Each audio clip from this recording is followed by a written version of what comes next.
Good morning, good afternoon, and or good evening.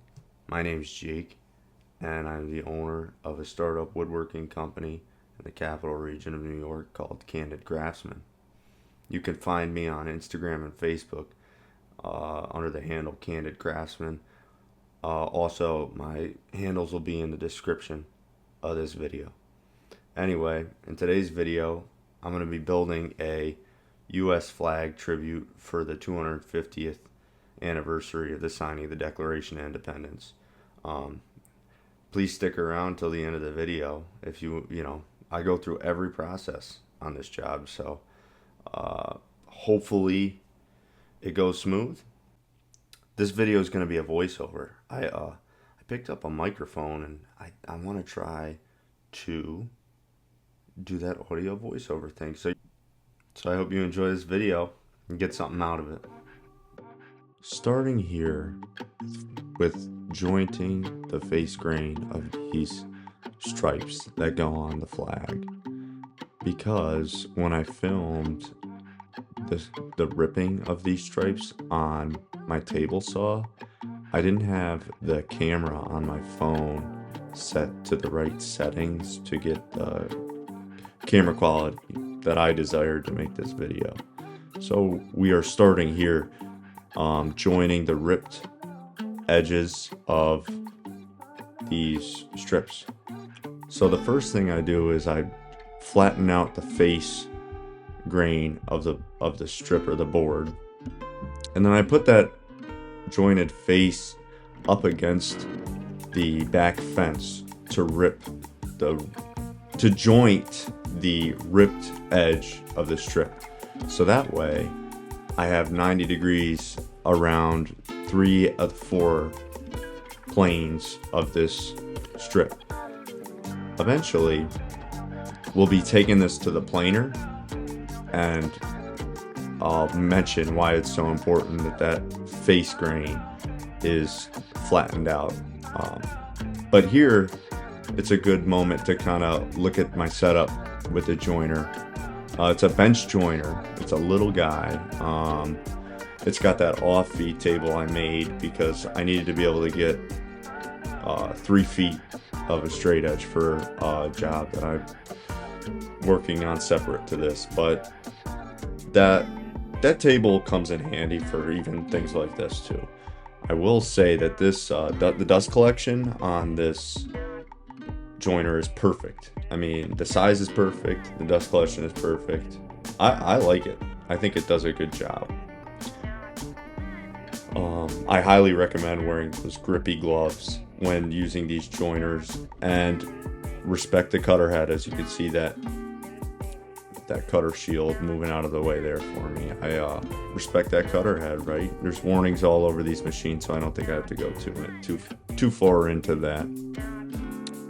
The next clip is me just cleaning up the little mess that remains. I mean, that's how good the dust collection on this works with just a normal vacuum, Here is the thickness planer, and I wanna say on the bottom of that, that's like, I guess you would call that a sled. That's where that joiner square face runs along, and whatever pitch that is at is what the cutter head will cut the top angle at. And that's why it's so important to joint that flat first on the joiner. So done with all that machining work, got all the strips, happy to be done with that because it's kind of monotonous. I mean, it's work that's got to be perfect. If you mess it up, you mess up all your substrate, and you could worry about chips and chipping the wood, worry about too much snipe or chatter when planing and joining. But job saw is a little more laid back. Here I am working on layout and staggering the joints for the walnut strips in the flag. The walnut strips represent the red in the normal flag. They darken up quite a bit when you add oil to them. There's like a dark brown contrasted to the bright lighter color of the maple strips. So when cutting hardwoods like this, I recommend a fine blade like that has many teeth on it, so that your cuts end up being square. Not only square, but they also don't experience much blowout. And blowout is when you go to cut through a piece of wood, cross cut through a piece of wood, and it chips towards the end or the beginning of the cut set. That's what blowout is. All that work we did on the joiner and the planer comes in handy here, because 4 of the faces on those are square now, because we put them through the thickness planer, which mimics that bottom edge that we just talked about. So when you go and place that strip onto that miter saw, any way about it, as long as your tools are dialed in, it will provide a square cut on the edge of those strips. Now, this is a very precarious, slow-going process right now, because we're dealing with lengths, right? You can't make, you always hear the term, measure twice, but once, right? Well, that's exactly what I'm doing. That's why that's kind of a longer process, but I'm working on layout right now. Laying out these stripes for the glue up and applying adhesive in a moment. Now, the main goal here is to stagger the joints and align grain patterns a little bit. I mean, you don't want to be all over the place with color. Walnut is at least the walnut I'm working with here. There's some blonde in it, and you don't want to mix that with the darker hue, some of that dark walnut. If it's not pleasant, you don't want it to pop out. So grain pattern is a big thing when matching up seams and joints like that. I'm making sure to put in the seamless piece of walnut at the base and the top, because that's the red on the flag starts and ends the stripe sequence. I don't know if you can spot, but down in the left corner of the screen, that walnut is curling or rippling, and when you add moisture or oil to that, it really brings out almost like a flag waving effect, and I think it really adds something to this piece.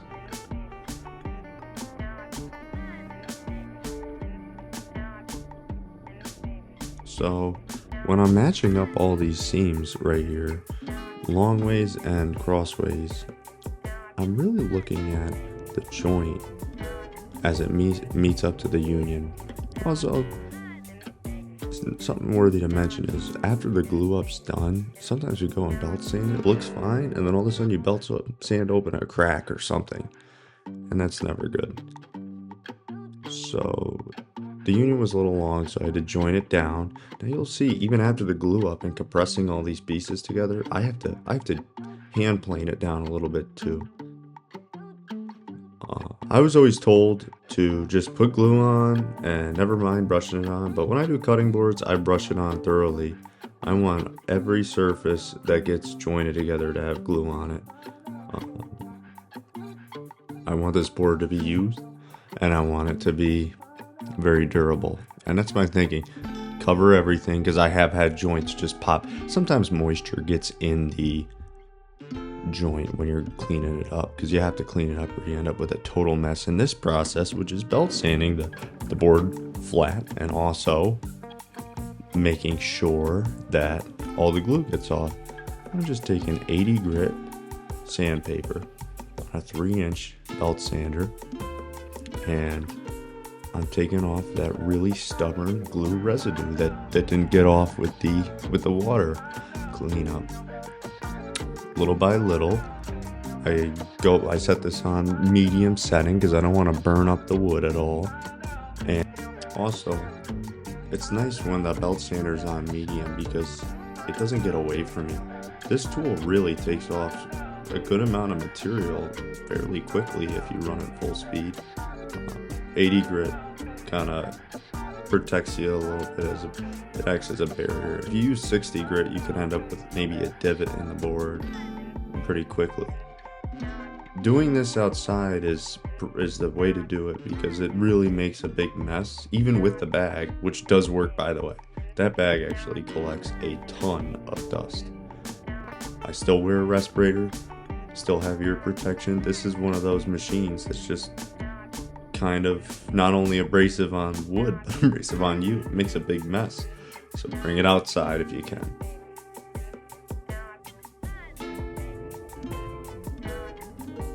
So this is one of those things that takes a good chunk of time in building a cutting board, because you want that board to be perfectly flat.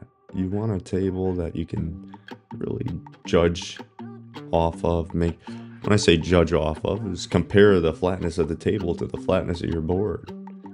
And as you can see, that really cleaned up good. I mean, none of the joints look open.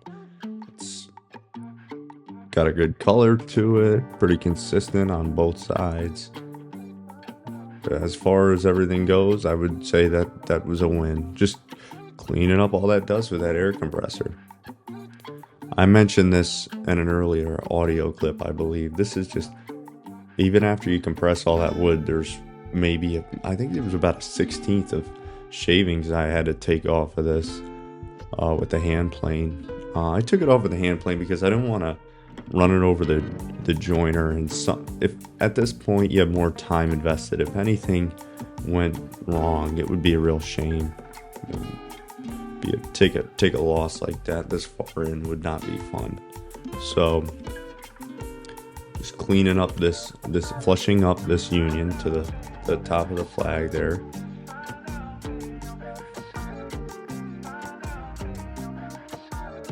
Take it a little bit off at a time. Make sure it fits smooth. So this is sanding with 80 grit. The reason I'm using 80 grit here is to get out all the cuts that the belt sander makes in the surface of the wood. The belt sander makes straight line cuts, right? Because it's got a belt running around in a circle, right? But the opposite way. It's just dragging sandpaper one direction along anything. This randomly orbits and gets rid of that straight line grit, especially if you use that 80 grit, right? You're combating fire with fire. It's the same cuts being put into the wood.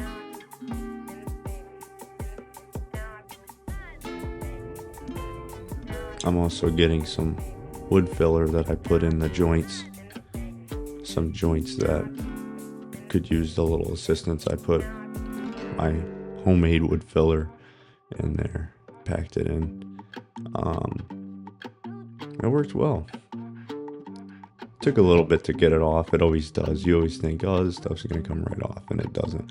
Which is good. It doesn't come right off because it's meant to be durable.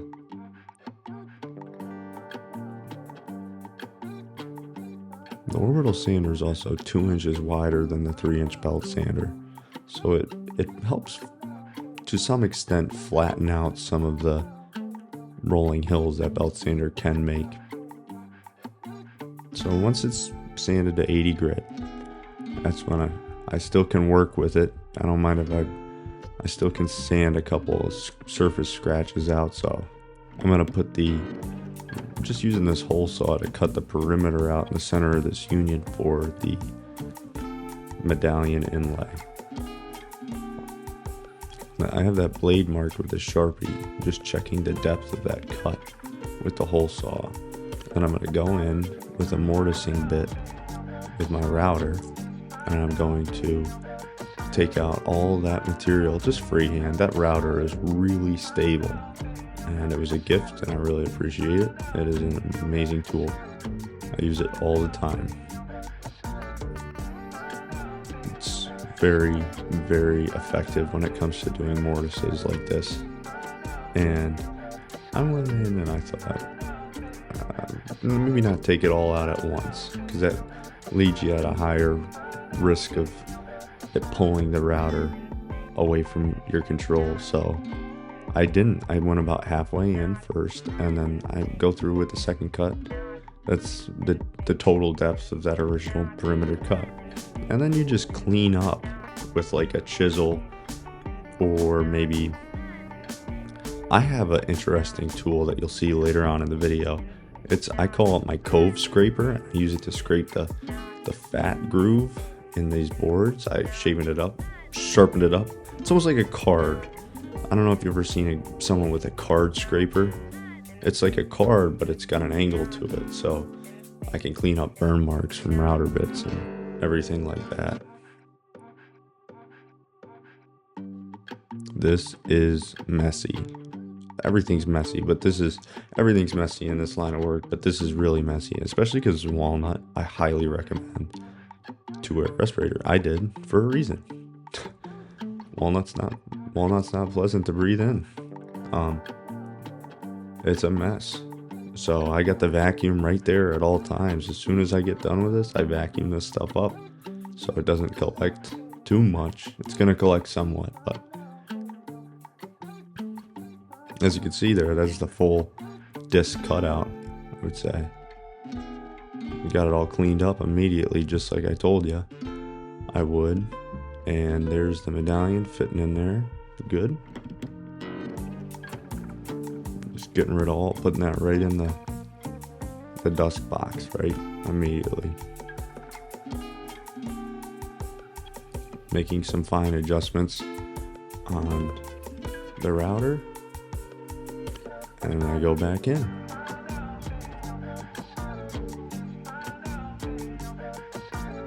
Real slow movements here. Run the throttle wide open so you don't risk chewing any wood. The bit. Have a sharp bit and just have at it. Don't go past the perimeter cut you make with the hole saw. And just take the little pieces off with a chisel, just like so.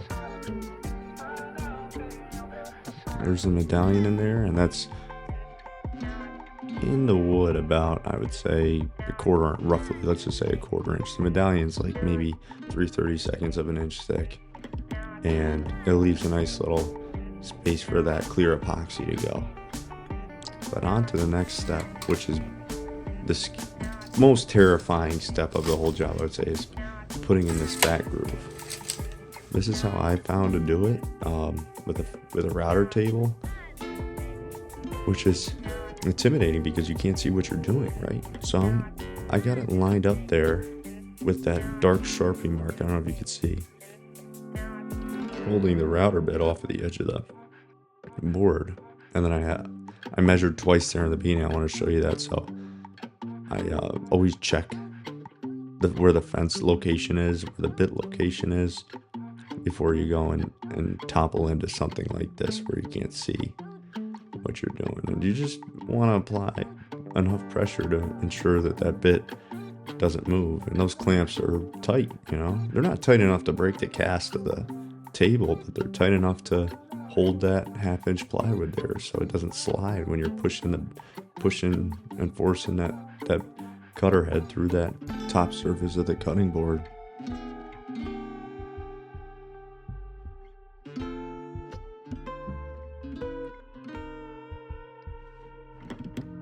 So going along the long edge of the board here, and ensuring to apply consistent pressure throughout the cut.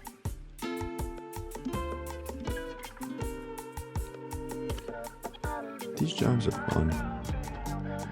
Cutting boards are fun. They're not bad. I think it's a good project that you can do them pretty quickly. But it's important not to overlook that there's still something that carries your brand and your name with them. So make sure that you build them with the best quality that you can build. Getting to the end of that long cut. This is when you take a deep breath. It's over. I mean, this wood is difficult to plunge cut into like this. It is a hard wood, both species, maple especially. Plunge cutting into this wood is no cake. It is difficult. It's all a balance act. You know, everything with woodworking is a balance act. How far can I take it to make it nice without damaging it? So all I'm doing here is the tail end of the flag, right? Making this juice groove for all the delicious flavor that comes off of, say, your whatever you put on this, right? Or just, it's just what it's for. It's the juice groove. So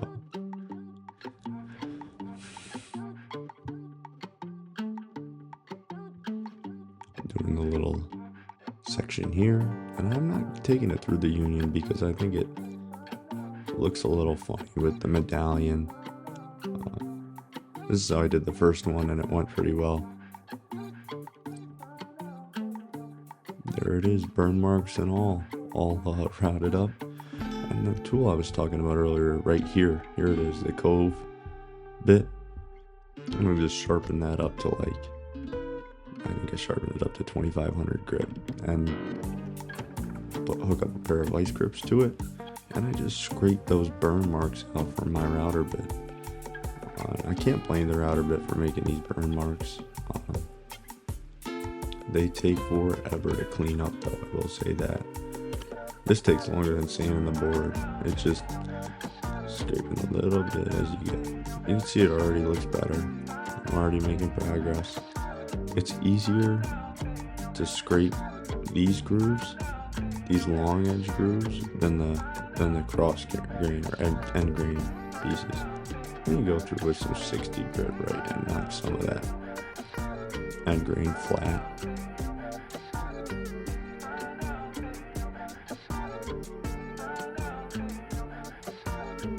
This first video, I'm most likely not going to have any background noises because I don't know how that works yet, and this has already taken long enough trying to make this video, so I'll probably hold off on that. I really want to just make a quality video to some extent with my phone because I know it's possible. I know a lot of YouTubers that do that, just use their phone. So I did that. I bought a tripod and just, like I said, I had to leave out the table saw section of the video because I was filming at a camera quality that wasn't sufficient enough for what I'm trying to chase here. You see with the wood chisel, I'm just knocking the edges and the corners down a little bit because that 90 degree is hard to sand by hand. It has to be done eventually. It has to get sanded, but it's difficult. It takes a lot of time. It wasn't worth filming that. So here I am sanding at 120 now, and obviously I have the cardboard covering the workbench at this point because I don't want to risk rubbing this along any maybe glue mountains on the workbench. So you put the cutting board on to kind of act as a shield to anything like that. And we're just going over with 120 grit once again, kind of consistent passes, and it's already looking more professional, as you can see. Knocking off the little marks you make around the groove while you're doing that. When you're cleaning out the burn marks to the groove. And just kind of get a look. You can look around the shop here. It's a good scene to just check out the mess that develops from producing these things. There's the joiner in the background, the joiner table. In that cabinet I got all my hand sandpaper. A lot of hand sandpaper my grandma got me. But over to the far corner, I don't know if you can see that black blob there. That's a covering for a bunch of cherry I have ready to build a cabinet out of coming up. I'd like to film that. We'll see how this goes first. I wanted to start with a smaller job to see if it was even worth the time, if I'd get any publicity out of this or not, because eventually this would be a nice outlet to get a hold of people and sell stuff and buy stuff, and you know, it's a marketplace. YouTube is obviously a marketplace, and I think I have some quality to bring to the table here for sure.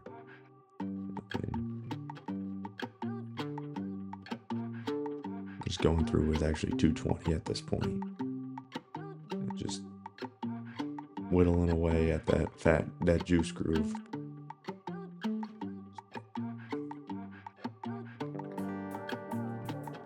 I got that radio going this whole time, so it's not too boring. You know, I got some music going, some news.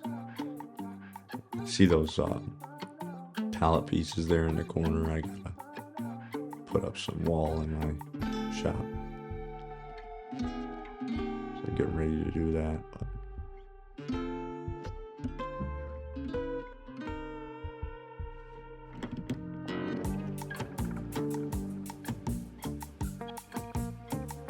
I was thinking about maybe making these videos like relaxing stuff. I don't know if anybody knows about like relaxing videos or ASMR videos, but you just be a chill explanatory video about woodworking. It'd be the best thing to put you to sleep. This can be pretty boring. This, if you know how to do this stuff, but if you don't, it's a whole thing to learn about. It's a lot of details. You don't want any chatter in that wood, and you can see that it doesn't have any chatter. I mean, that's pristine. Putting in that emblem into the recess and just kind of getting a good look completed. Now it's time to put that emblem in at this point. We are nearing the end of the job, and it's been a pleasure making this video. It's been a pleasure having the ability to make this job, and I am just going in and making sure that this thing has minimal oil from my fingers on it, or dust or anything. The rubber gloves go on, because this stuff is pretty, let's just put it this way, epoxy. When you're epoxying, you know you're epoxying. It's pungent smelling. And got the tweezers there to pick out any little bits of wood. But yeah, it's hard to epoxy in a dust shop, in a wood shop. This is the second time I've epoxied, so I learned the first time that less is more, and I learned the second time that you got to be careful with how you heat it up to get the bubbles out, because I had to use a torch this time, and the torch didn't seem to work as well as the heat gun, but the heat gun dropped a bunch of particles in it, so it's like, which way's better, you know? I got to get a nice heat gun, but all in due time. Yeah, I ended up getting so frustrated, I just threw that heat gun out. Stuff kept coming out. It was like something was breaking apart within the core of the heat gun and just falling over, all over my epoxy. It was a total mess. But no, it came out just fine. It's on my Instagram. The first one I did is on my Instagram and Facebook. Once again, Candid Craftsman. It's a small account. It's a public account though, so feel free to follow it if you want to. More projects and stuff like this will be posted. I don't just build cutting boards either. I build cabinets, chairs, stools, steps, you name it. You're just getting the bubbles of the epoxy out here. And then you gotta leave this stuff for 24 hours. And I left it, came back, and oiled it, and there it is. It's all done and oiled. And I included some photos because I don't think that did really, there we go.